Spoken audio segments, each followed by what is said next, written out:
Well, I am very pleased indeed to have back with us on Dreamland an old friend who has been coming on Dreamland since Art and Ramona days when they were running it, and the 10 years I've been running Dreamland. Dr. Nick Begich has been a frequent guest, and there is a particularly important reason to be listening to Nick today because we're having some changes taking place on our planet.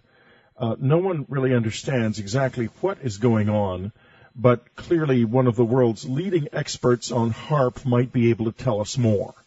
Nick's website, by the way, is earthpulse.com, and it's absolutely fascinating.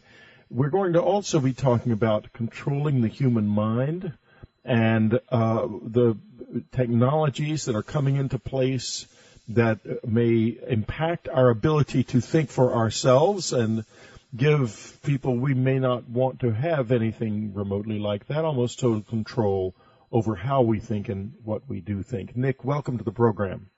Hey, thanks for having me, Willie. It's been a while, and I'm just so glad that we got some time today to get into some of these issues. Well, absolutely, Nick. And, I still will never forget the last time we talked about the control of the human mind, and because right. As I will remind you, my listeners know very well, so I'll be extremely brief. I have an implant in my left ear that was put in there by two people in May of 1989, and when an attempt was made to remove it, it proved to be motile. It moved on its own down in from the top of my ear into my earlobe, and then returned to its original place a couple of days later. The material that was removed, which is a little fragment of it, was the strangest thing that the pathologist involved had ever seen. It was living material that was rooted in a fragment of metal, and this thing had been pressed into my ear through the skin, with leaving no scar or sign of surgical intrusion of any kind. And the ability to grow even brain cells on electronic substrates, is now possible, and to grow neurons to connect them is even possible. So none of that particularly surprises me. Actually. I wish it did. But the interesting thing about all this is, it only goes on from there. I mean, because you look at the sort of the convergence of technologies, nanotechnologies, biological sciences, information technologies, getting things smaller and smaller.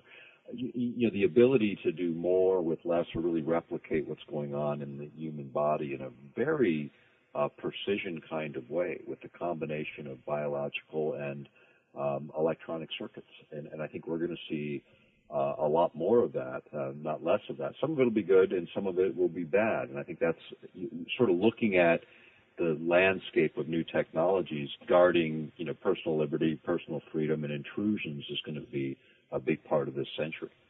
Well, I was, of course, personally just intruded upon utterly illegally and utterly without my consent.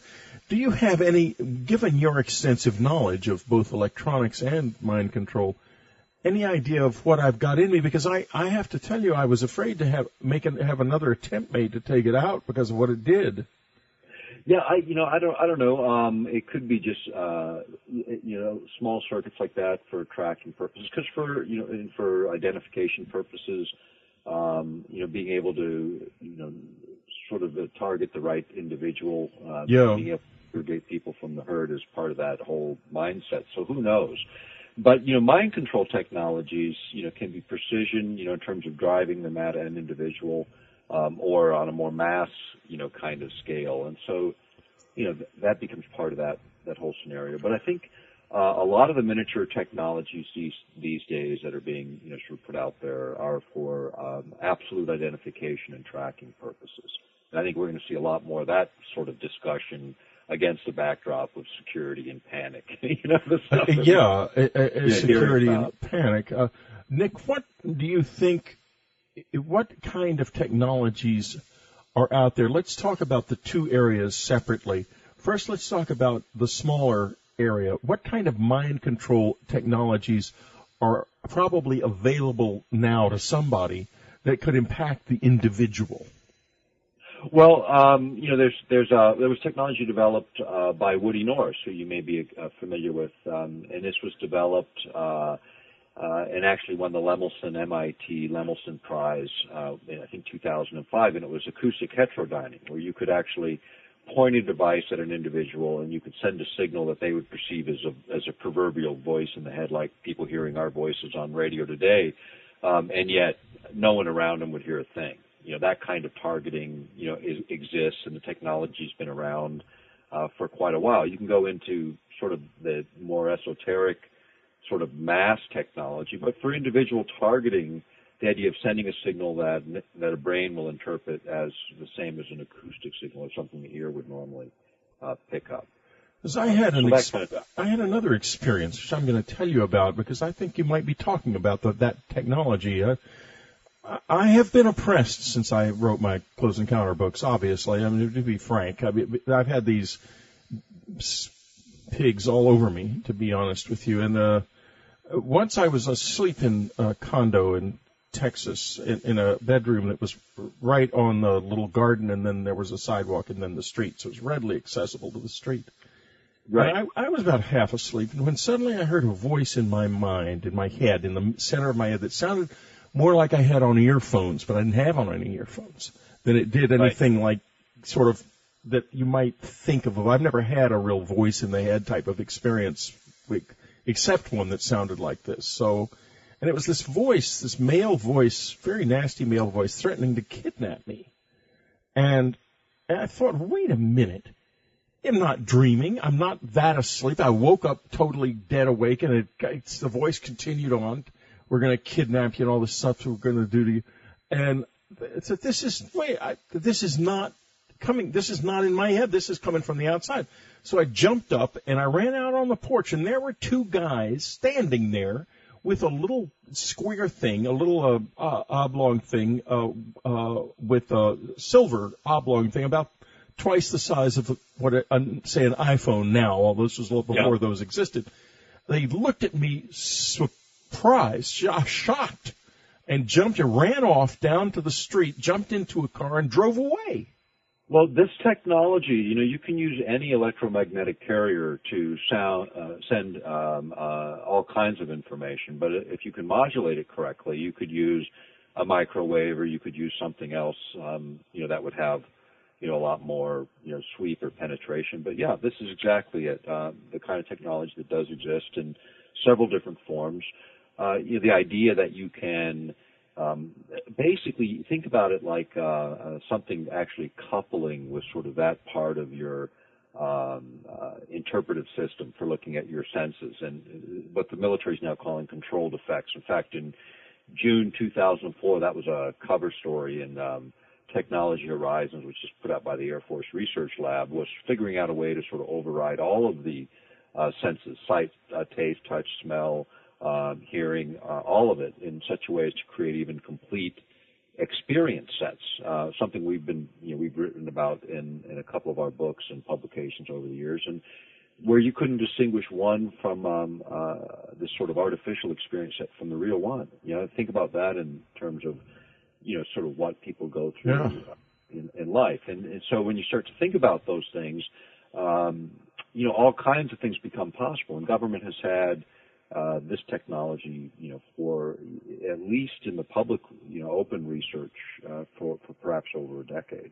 Boy, you have to wonder how many people they've driven crazy with it. At the time, you mentioned the Air Force. At the time, I was working on a book called Confirmation. It's very critical of the Air Force.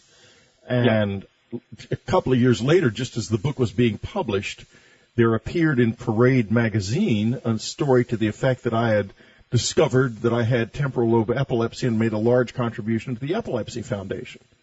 The problem was this was just 2 weeks before the book was published.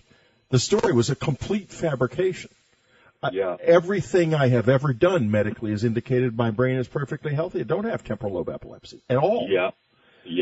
And I found out that the owner of Parade magazine was a brigadier general retired in the Air Force Reserves. And the editor was extremely frank with me. He said, well, so-and-so, I forget his name, the owner gave us this story and told us to run it. Oh, wow. Well, it doesn't surprise me, quite frankly. It's unfortunate, and I'm sorry that happened, but that is the way the game is played on a lot of levels. I think, when we did our testimony in the European Parliament on HAARP and on these related issues, in fact, this very same issue, right afterwards, the NATO and the State Department wouldn't send anybody to debate us. They refused when the chair of the Foreign Affairs Committee asked them. But after we left, they sent a guy over from the State Department for a couple of weeks to lobby each of the committee members to try and discredit our work, and it was unsuccessful. At the end of the day, a year later when the resolutions finally passed, the mind control issue was actually addressed within the resolution, and I'm grabbing it at the moment, because it was interesting. It was the first political body to have a look at this, and it was in their resolution A4-0005/99, which calls for an international convention introducing a global ban on all developments, deployments of weapons which might enable any form of manipulation of human beings, unquote. And how we got that in the resolution, it was the most comprehensive security and disarmament resolution that's extraordinary. Parliament's ever done. Yeah. And, of course, the United States government's going to hate that because that's exactly what they are doing.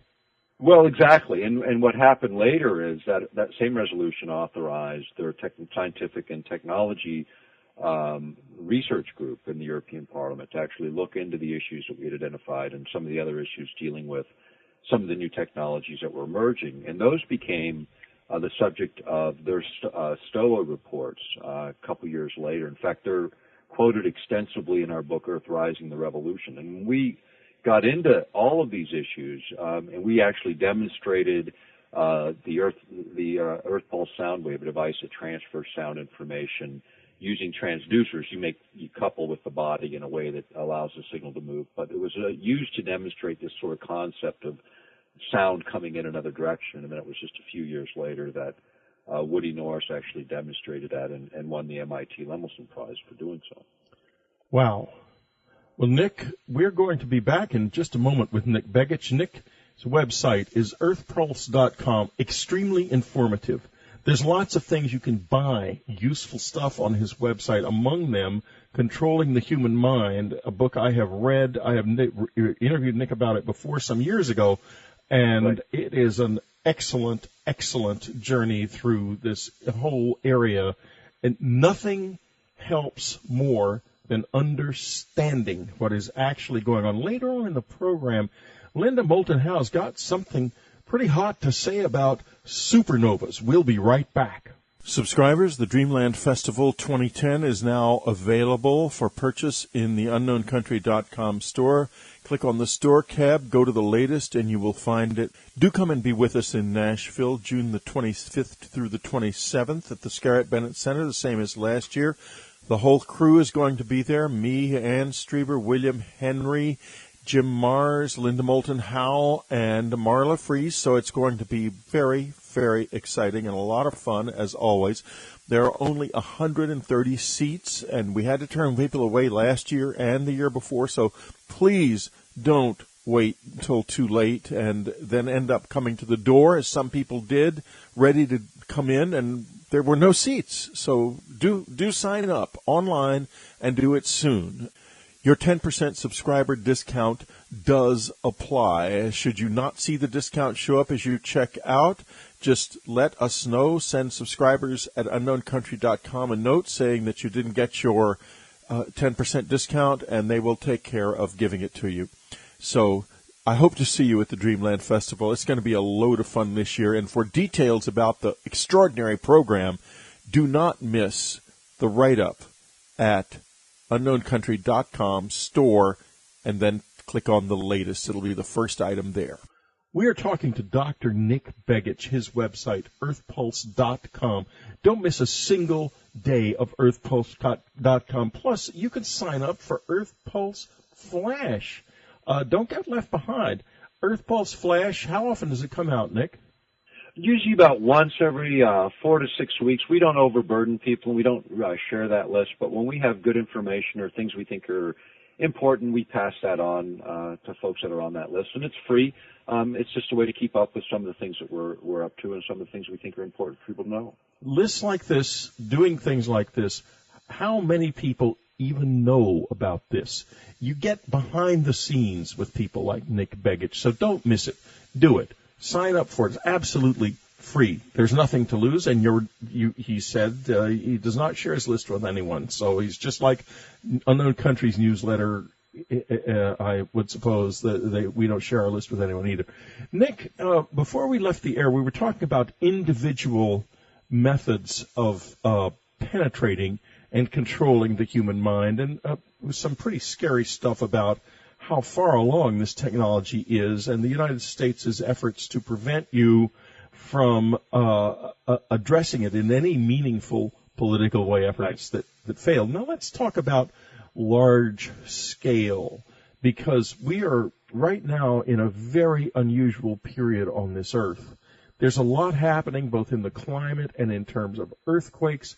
It's just a very unusual period. But before we go into things like whether or not HAARP could cause earthquakes or do things to derange the atmosphere in such a way that could cause climactic events, let's talk about the mind of man and large-scale abilities to change the mind of man. Well, it's certainly possible on a large scale. It's been demonstrated, and there's been a subject of a lot of research that you can modulate a signal into, for instance, the ionosphere or the magnetic field lines that surround the Earth, but particularly the ionosphere, which you can then create an ELF signal, an extremely low frequency signal, by pulse modulating HAARP, for instance, which is a radio frequency transmitter.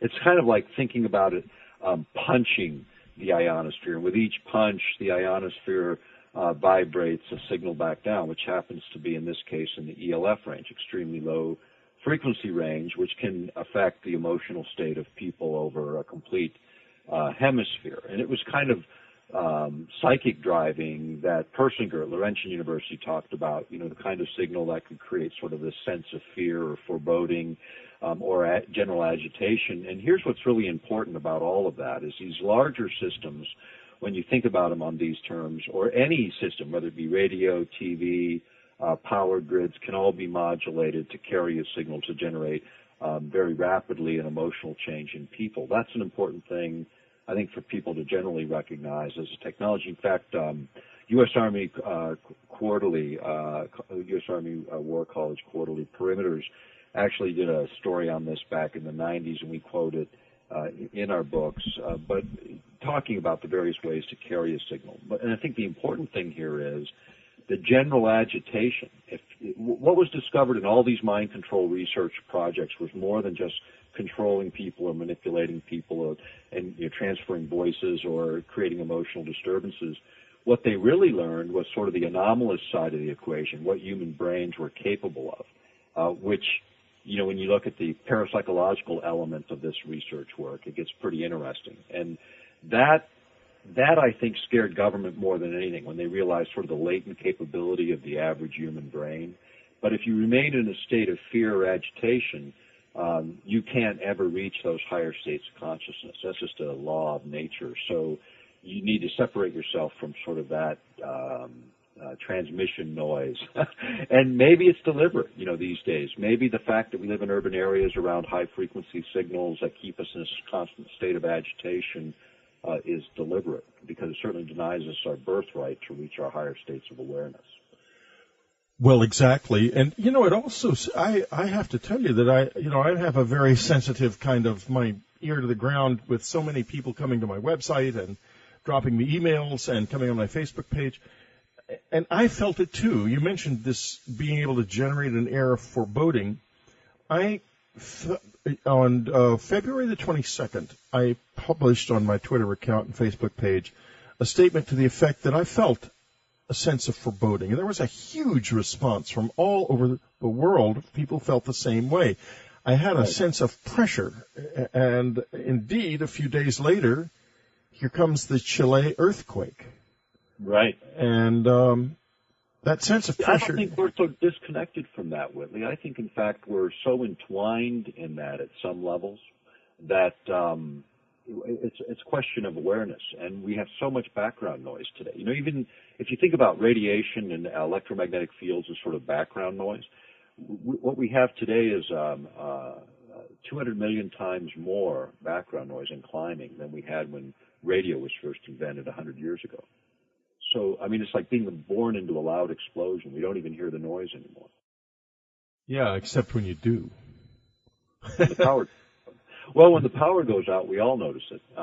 First thing people notice is how relaxed your whole body goes. I mean, you almost go like a big exhale. And next time the power goes out, pay attention. Most people notice how quiet it gets, but the secondary effect is how much more your body immediately relaxes because you're no longer compensating for this external stress.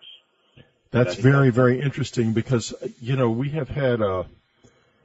just recently got a wireless network here in our house.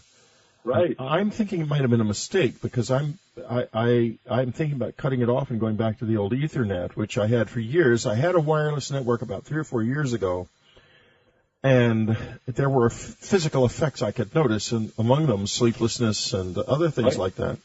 Would you say that? Tell us a little bit about what you know about this. Well, I think that is important. In fact, I don't use wireless.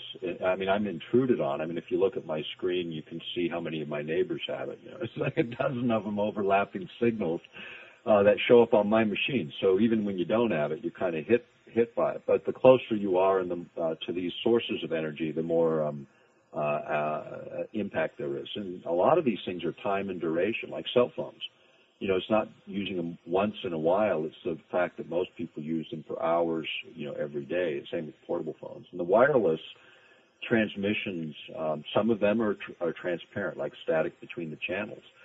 But others are biologically active. Their wavelengths correspond to the cell or elemental components of the body or even organ components on longer wavelengths that can have tremendous effect on our physical health, either as a side effect or a direct intentional effect. And see, that's the essence of many of the weapon systems that we've reported on over the years, are the idea that you're sort of dialing up the human body. And a lot of the things we put into our environment inadvertently, by a lack of understanding, have hit those same signal strengths and frequencies and waveforms that cause a biological effect. So, you know, we're not paying attention. If we were, we could do just the opposite. We could create signals that wouldn't damage the body. And I think eventually we'll get there. I hope so, because it seems like right now nobody cares. We talked earlier just briefly about ELF waves being generated by HAARP, and we didn't get into this deeply enough. I want to get back to it because it's very important to know, folks, that the human brain contains a little section of an extra low frequency wave that is a harmonic of the wave, of the primary ELF wave that is being generated by the planet Earth. In other words, it's our connection to our planet. Right. 7.83 hertz is the Schumann's resonance, which was discovered in the 1950s, and it's sort of the low end of the alpha range, which is sort of this zone. If you're in that zone, it's like the athlete refers to it as that, the artist. All of us experience that from time to time. And it's when you're awake and you're highly creative and really focused on what you're doing and getting a lot done. And, you know, that's, it's interesting because, you know, we sort of, when all the power grid goes out, which is 60 cycles, much, much higher, an agitating sort of signal is our power grid that immediately surrounds us. That's why when that goes down, so much of that energetic field we're compensating for automatically sort of leaves the presence, and we feel that sense of relaxation. So, you know, these are all important things that more and more science is demonstrating this relationship between energy and chemical reactions within the body, and, you know, all the things that end up making us either healthy or ill. Is there any practical way to isolate yourself from all of this electromagnetic and radio pollution aside from moving north of where you are, folks, Nixon, Alaska? I think you're in Anchorage, right? Yeah, I'm just north of Anchorage. You know, I'll tell you is you're going to have, no matter where you go, a certain amount of this. Of course, the more you get out of urban areas, the less less of that there is, and you know you can see that sort of footprint around the world. You know, I think we're going to get smarter about a lot of this, and we're going to find better ways to handle energy on the planet and still provide an abundance rather than a shortage sort of mindset that we have today. I think we're going to be there at some point. But, really in urban areas, there's not a lot you can do. I mean, you can use Faraday cages and all kinds of elaborate things. But I think by and large, the recognition that our culture has sort of created this, maintaining a healthy system is one of the best things people can do. Try to keep your health together and not, right. Mess it up too badly. I think we do a lot better for that. And most of these signals are weak signals. And so, the stronger a person is physically and mentally and in terms of our own health, the more resistant we are. Because even the mind control technologies, stuff that I've written about, even in the best of research, they say, on a mass scale, only about 70% of the people would be affected, which tells me that either they're naturally shielded by being remote, or the reality is more likely is some people just aren't going to couple with these weak signals because of what's around them. So, that's all important, I think, to know. But ultimately, just the fact that these technologies exist today, that's where we really need to be more vigilant as a population, because these are the challenges of this generation in terms of liberty and privacy. Sort of where do our technologies take us to that right. end, or to a form of sort of social control and slavery? We have to be very, very careful. We're going to talk to Nick now in just a couple of minutes when we get back about earthquakes and HAARP. Later on, Linda Moulton House got some hot news for us about supernovas. We'll be right back. We're talking to Dr. Nick Begich, his website, earthpulse.com. You can get a free newsletter there. Sign up for Earth Pulse Flash. Your email address will not be shared with anybody. You will not get spam. It's absolutely free. It is absolutely useful, so don't miss it. 22nd century, the worldwide mind. What is the world going to be like 30 years from now? Will human lifespans increase to 250 years or more? Will personal computers be smarter than the people who use them? It's a 60-minute DVD, one of many things available on earthpulse.com. Most worth your time to explore and buy. Nick does put out a very excellent product at every level. Nick, just in the past couple of months, we've had two absolutely enormous and devastating earthquakes. Indeed, there has been so much tectonic activity in the world that the U.S. Geological Survey has taken pains to say it's all totally ordinary and nothing is unusual, which means something is very unusual.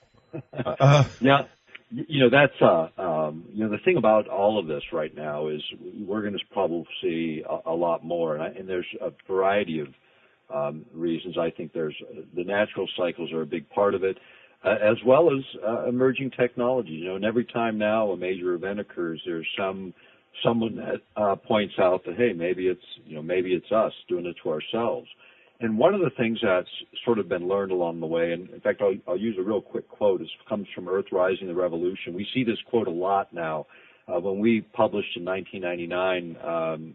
People weren't even thinking about the idea that maybe man can create these kinds of events. But this is from William Cohen. It comes out of a DoD news briefing on a conference on terrorism and weapons of mass destruction, and it was and U.S. strategy. It was done with Senators Lugar and Nunn back in 1997. So this goes back, before 9/11 or any of this. And here's what he said: others are engaging even in an eco-type of terrorism whereby they can alter climate, set off earthquakes and volcanoes remotely through the use of electromagnetic waves, unquote. Now that's Secretary of Defense William Cohen, when he was in that position, suggesting terrorist states could create earthquakes. And wow. What did he really mean by that? And that's the first thing to think about is, these terrorist states aren't known for high science in most cases. There's a few exceptions, but in most cases I think we would all agree on that. And yet, we're concerned about it. And the second thing that comes up is the idea that we learned enough about the mechanisms of the planet to believe that others, and I believe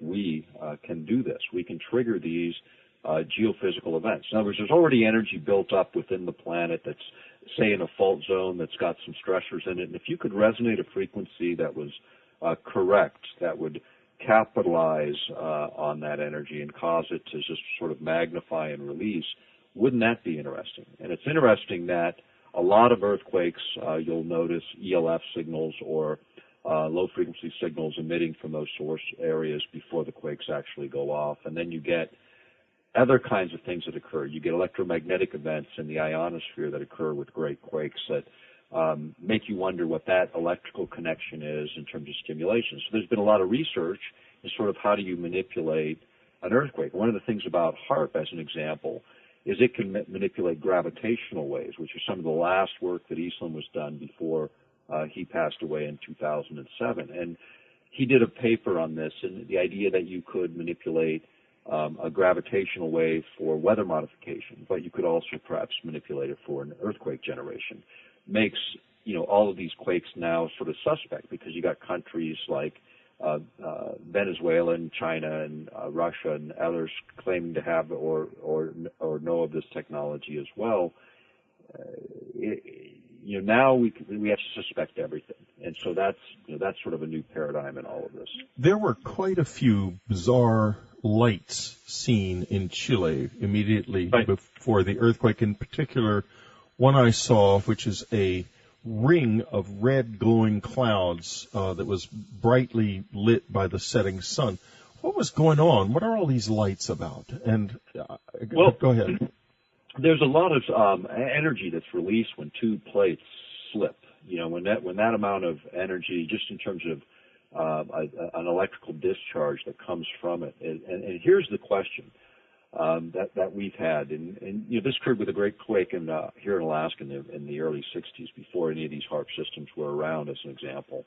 But the ionospheric effects, could you stimulate the ionosphere, as an example, and create a resonance that would signal back to the Earth and cause a release of energy within a fault zone? That's the basic mechanism of HAARP, and the thought that we could do this with this kind of instrument is now in the consciousness of a lot of people. And there's probably other ways to do it as well.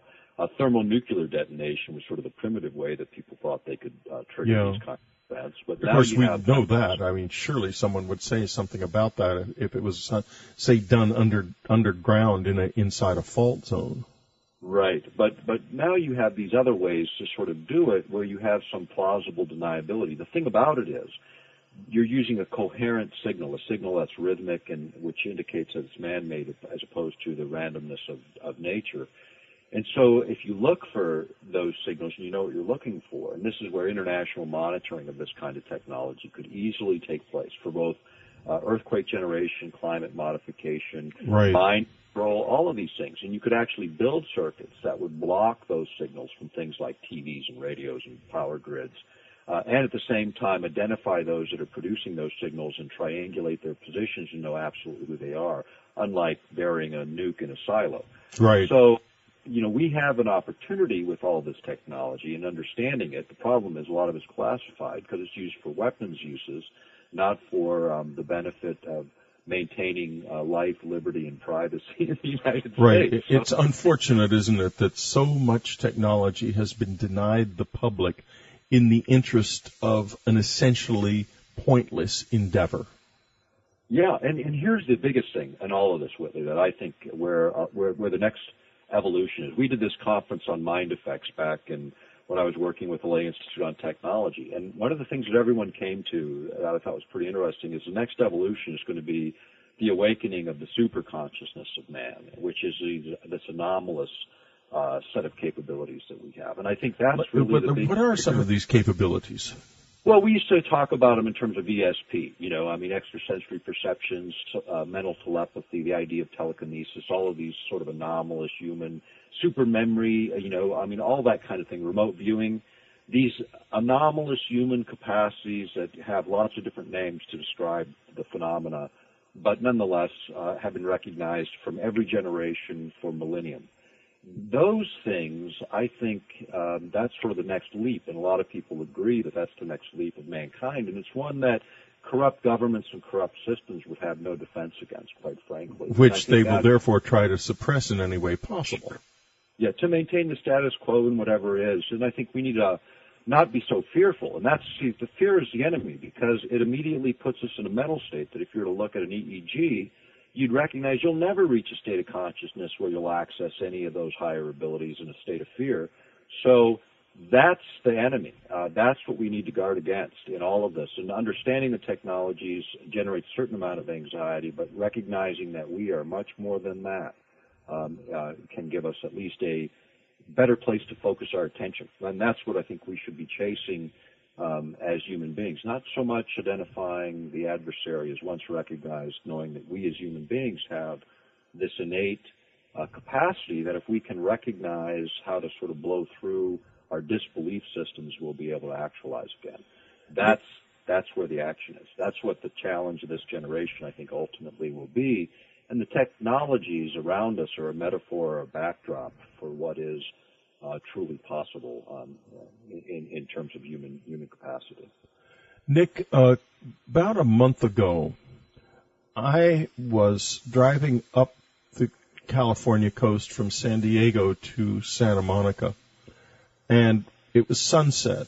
And Ann and I observed for 40 minutes a gigantic shaft of light going directly upward out of the sun, which was completely discrete. In other words, it was very wide, but it was like a searchlight beam.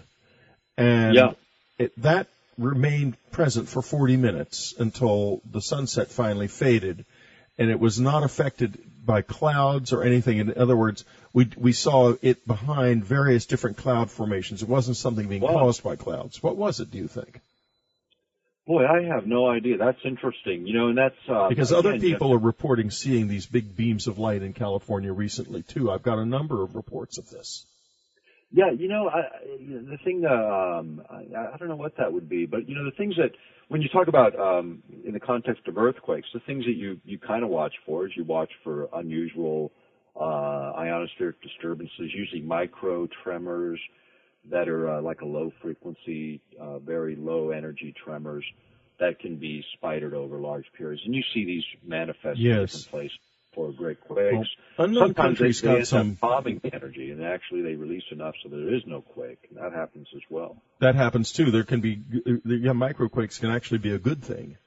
Yeah, they end up releasing a lot of pent-up energy. So depending on sort of what's happening, that's where a lot of that earthquake research is taking on some new dimensions in terms of what those signals mean and how to interpret them.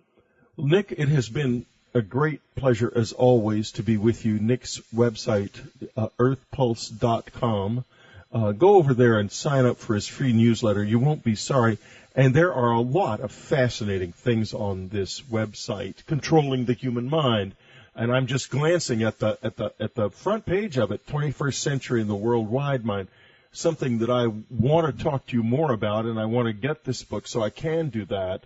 We need to revisit ESP induction through forms of self-hypnosis. The protocols detailed in this book have been tested and found reliable in increasing intuition or guessing ability by up to 400%. Nick, I want to do that, and I want to get back to you and interview you after I do it. So I would love for you to send that along to me. And we will. We'll make sure that you get it, and we'll get you some other materials as well. It's been a long time, and it's time to get reconnected with you and your listening audience. Absolutely, Nick. And next up, folks, Linda Moulton Howe. We're going supernova. One reporter who loves mysteries is radio's leading science journalist, Linda Moulton Howe.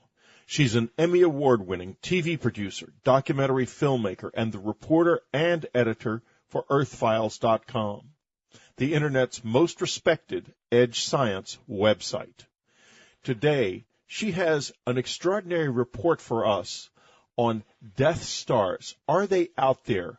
Could we wake up one morning and find a second sun in the sky? Sound improbable? Well, listen up. Here she is from Albuquerque, Linda Moulton Howe. Thank you, Whitley.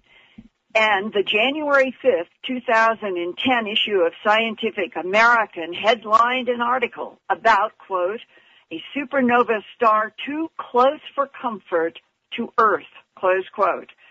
The subject was a binary white dwarf named T. Pyxidus. The T denotes scale of brightness, and T. Pyxidus is rapidly rotating around a companion star at about 1,000 parsecs from Earth. 1,000 parsecs is equal to about 3,260 light years. Scientific American said, quote, astronomers have identified a ticking time bomb in space that lies perilously close to the Earth. They revealed on January 5th. The star called T Pyxidus looks set to explode as a supernova with the force of 20 billion megatons of TNT. But it lies less than 3,260 light years away in our own galaxy, close enough in cosmic terms for a blast to have a possibly devastating impact on our planet, close quote. The lead author, Edward M. Sion, Ph.D. and Professor of Astronomy and Astrophysics at Villanova University in Radnor, Pennsylvania, presented his research on January 5th at the recent American Astronomical Society meeting in Washington, D.C. The last summary slide in Dr. Sion's PowerPoint presentation stated, quote, the white dwarf in T Pyxidus is increasing in mass, soon to reach what is called the Chandrasekhar limit of 1.4 solar masses. The distance to T Pyxidus is closer than 1,000 parsecs. With the closer distance, the ejected nova shells imaged by Hubble contain smaller masses appropriate to the envelope mass of a white dwarf whose total mass is close to the Chandrasekhar limit. A type 1A supernova exploding within 1,000 parsecs of Earth will greatly affect our planet, close quote.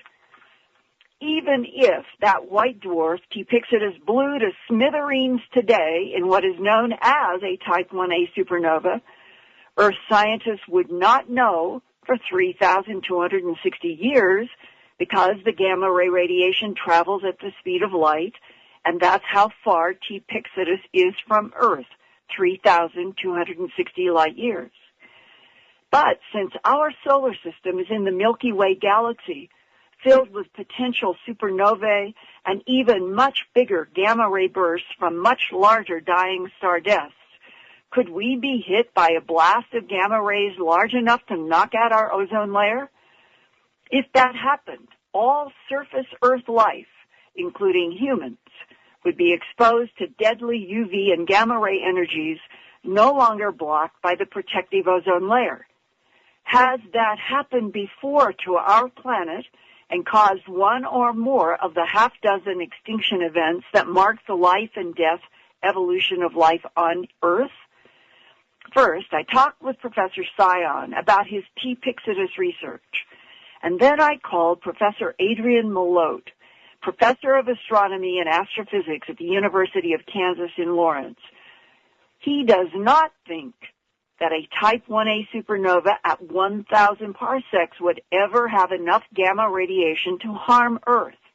However, Dr. Malott hypothesizes that Earth's Ordovician extinctions 440 million years ago had all the earmarks of strong gamma ray radiation, perhaps from a massive dying star more than 20 solar masses in size, that emitted a gamma ray burst that killed most of the plankton and other near-surface life in the oceans of our planet's southern hemisphere.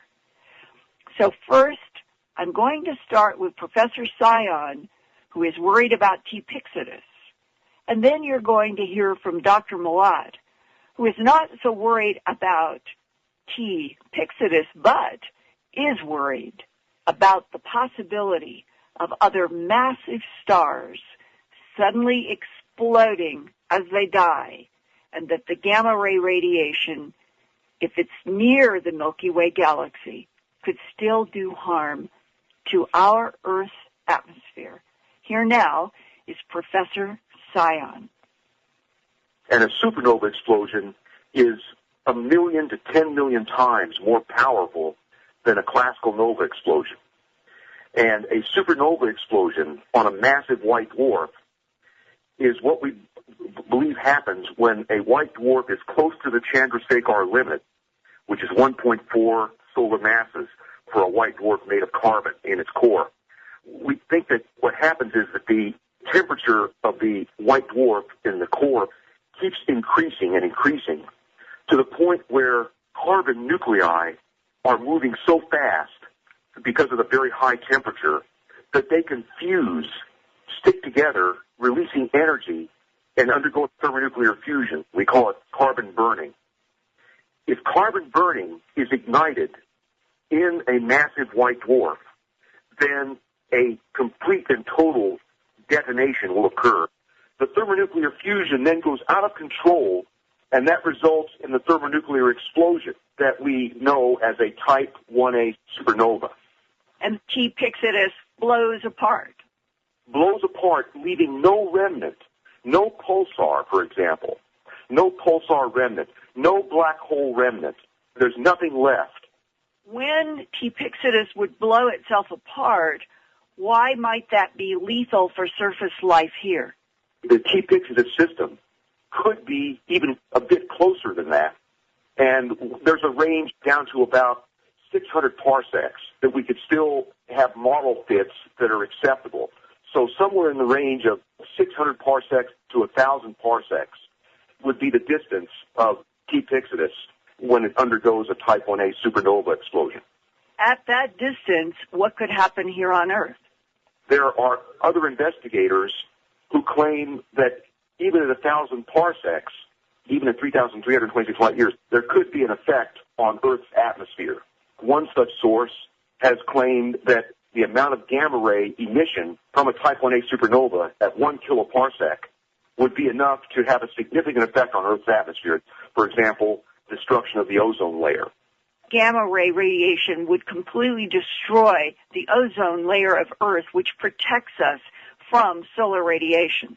That's right. It could be something in the neighborhood of 900, 800, down to 600 parsecs, because it's possible, given the uncertainty of the parameters of T. Pyxidus, that our model fitting could give a solution which places it at a somewhat closer distance. And the fact that you scientists have not been able to measure anything more from T. Pyxidus since 1967 suggests that perhaps something is going on between that white dwarf and the sun that is tipping it to exploding, and that we don't have to wait for 10 million years, that it could happen any moment in Earth's timeline. If we know the white dwarf mass is 1.37 solar masses, if that's the correct mass, and that's the mass that's quoted extensively in the literature, then at its present rate of accretion, it would not tip the balance to reach the Chandrasekhar limit for 10 million years. However, there's an uncertainty inherent in the mass of the white dwarf, and the white dwarf could be slightly more massive than 1.37. So a supernova event could happen even sooner. But it's just not clear because we don't know with 100% certainty what the mass of the white dwarf is. But it's definitely very massive. That much we can say, because you must have a very massive white dwarf and a high rate of mass accretion via the disk, the accretion disk, in order to trigger thermonuclear explosions every 20 years. Since it has stopped these classical nova explosions, the last one being in 1967, we really are puzzled as to why this cycle of thermonuclear explosions has not continued. So it could reach the Chandrasekhar limit before 10 million years. Bottom line, T. Pyxidus is out there 1,000 parsecs from Earth, ticking like a time bomb. That's correct. If gamma ray radiation should strip away our ozone layer, what would the consequence be into the future? If the ozone layer is stripped away or is somehow destroyed, then lethal radiation in X-ray and ultraviolet radiation that is normally blocked by ozone would be able to penetrate down to the surface of Earth, and in doing so, that kind of high-energy radiation destroys DNA. So essentially, it has the potential of destroying the biosphere if that lethal radiation reaches the surface. See, for example, the planet Mars has a thin atmosphere, but it also has no ozone layer. And so very high-energy radiation from the sun reaches the surface of Mars. And in fact, during the Viking life experiments, one idea was that the reason that Mars doesn't show any sign of life on its surface is because it has no protective ozone layer. And in fact, the Viking lander experiments to search for evidence of life actually turned over a rock to get a soil sample underneath the Martian soil to see if, in order to survive, life forms would have to be protected, would have to be beneath the surface.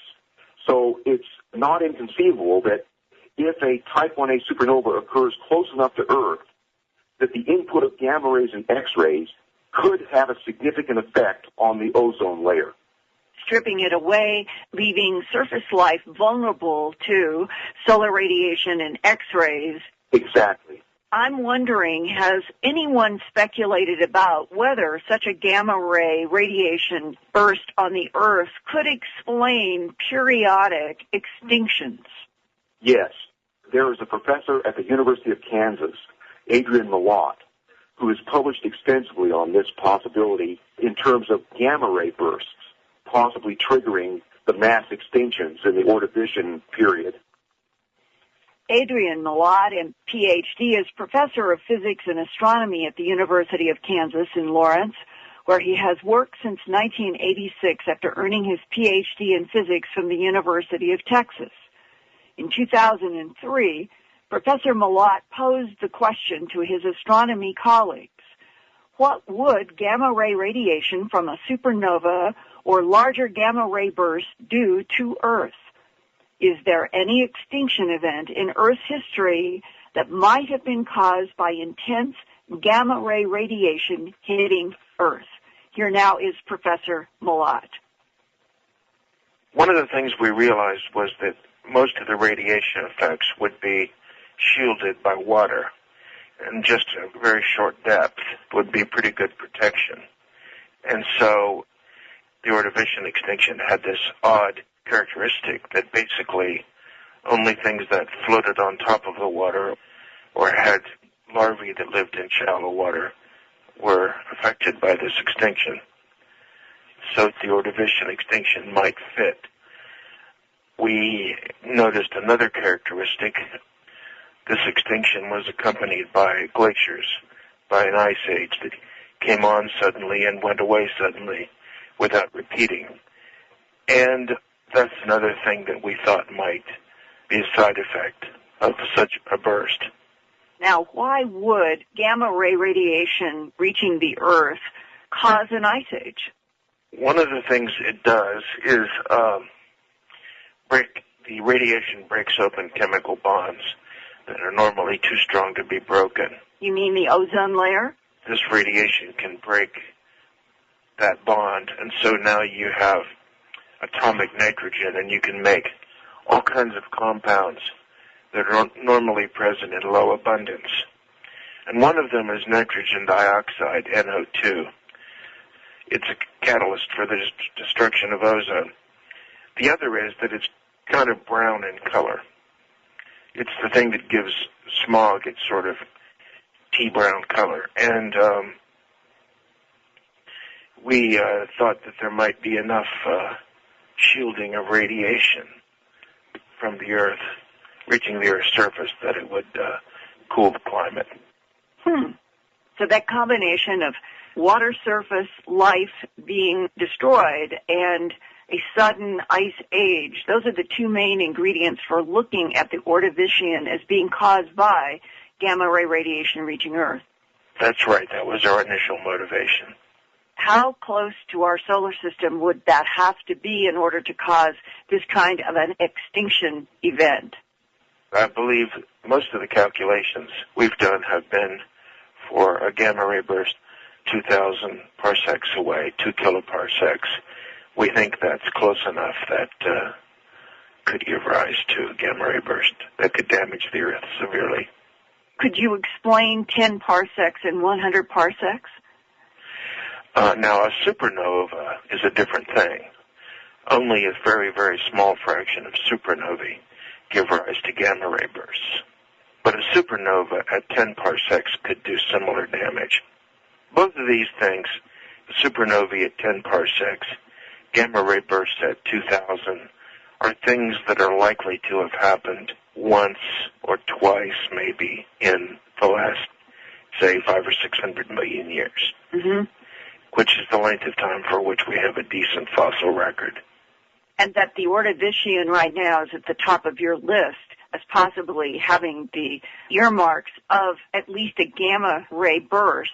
But let me get clarification on that type 1a supernova, the white dwarf T Pyxidus. What is the radiation that is given off by a type 1a supernova? They give off a wide variety of radiation, but they're not beamed. That's the difference. A gamma ray burst emits more radiation and has that radiation focused in a narrow beam, which you might get hit by and do damage from a large distance. Supernova at 2,000 parsecs or even 1,000, there would be a bright star in the sky and a small increase in cosmic rays, but nothing serious.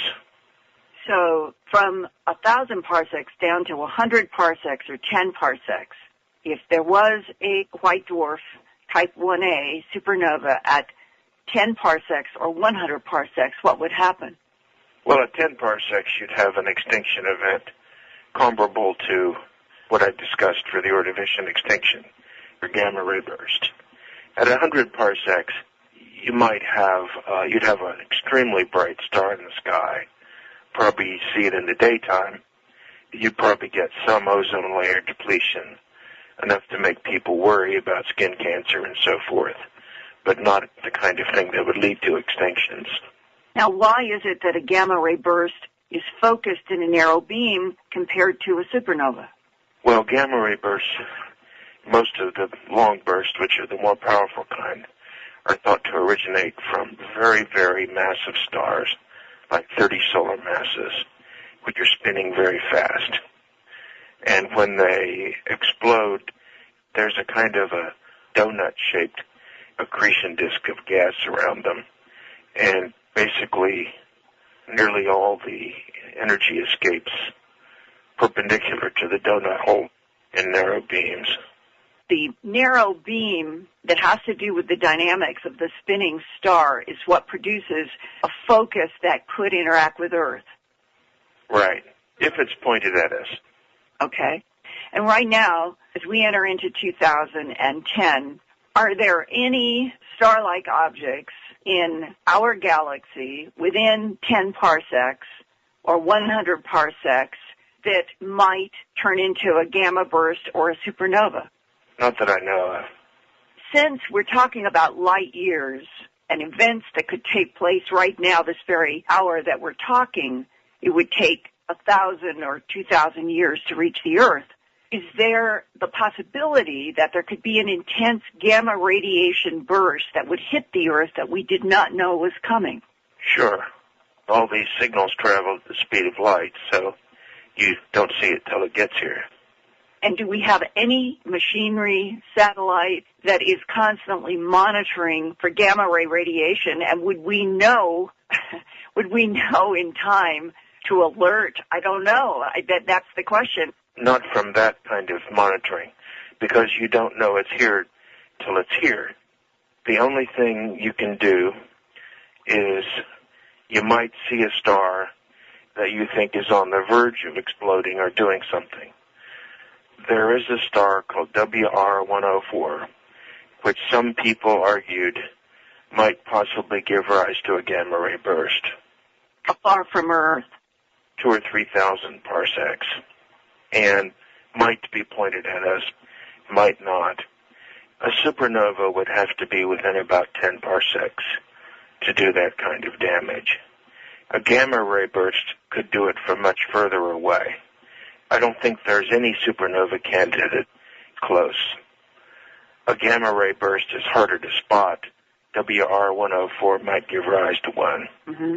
So anything from 2,000 parsecs toward our solar system, if it's a gamma ray burst from a large spinning star, could do damage. And supernova within 10 to 100 parsecs from our solar system could do damage. Right.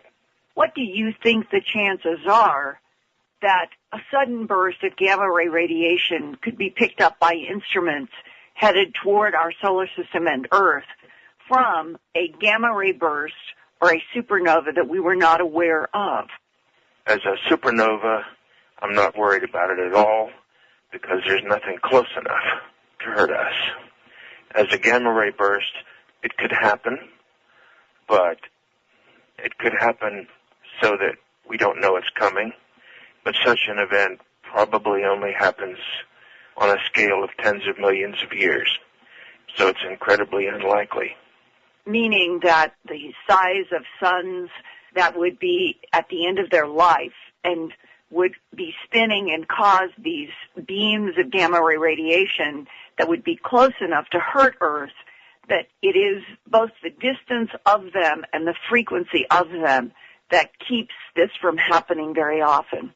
Right, right. Do you worry about a gamma ray radiation burst destroying the ozone layer of our planet? No. I worry more about global warming. And that sudden sentence that he inserted about global warming caught me off guard. And we talked for about another half hour about something I had never heard about before talking with Dr. Malat. And it is called the Gleisberg cycle. And it is thought to be a newly discovered amplitude modulation of what we call the 11-year normal solar cycle. And what this Gleisberg cycle of our sun is approximately every 80 to 88 years or so. It is linked to a lower number of sunspots, linked to higher cosmic ray intensity, and a cooler global average temperature. And this is based on going back into the solar records, in which they have been doing with computers only in the last few years and have found this new cycle.